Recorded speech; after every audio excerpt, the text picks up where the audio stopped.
The European Union has called on Australia to implement a comparable emissions trading scheme to the one it's proposing. The EU has committed to cutting its greenhouse gas emissions by 20% on 1990 levels by the year 2020. Federal Parliament here is debating legislation that would cut emissions by between 5 and 15% on 2000 levels, also by the year 2020. The EU Commissioner for Energy, Andris Piebalgs, told me that some adjustments were being made in European strategy to cope with the global financial crisis.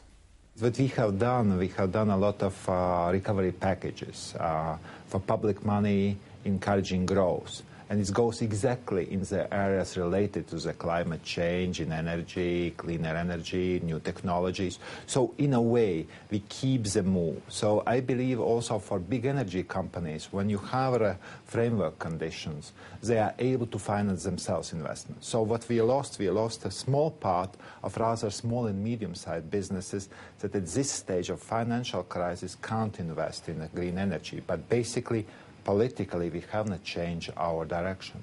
We've seen some changes here, of course. Australia has softened the starting date of its emissions trading scheme to give more certainty to the business community. And there's been a big debate about how tough the target should be. There's been criticism, of course, in Europe about your caps being too soft.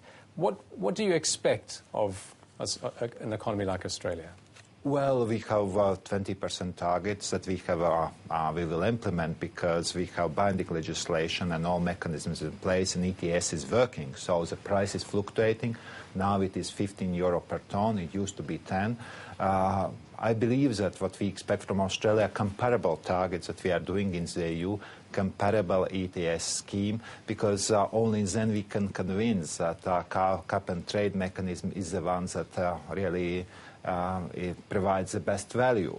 So in my discussions with the ministers, I would really try to convince that we need very good strategy for Copenhagen, because Copenhagen should be a success and developed countries should lead the world.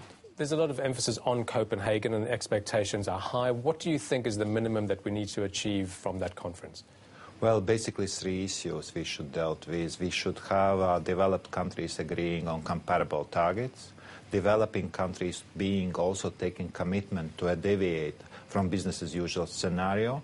And third, we need to have financial architecture that helps developing world really to make commitments. Thank you very much for joining us. Thank you.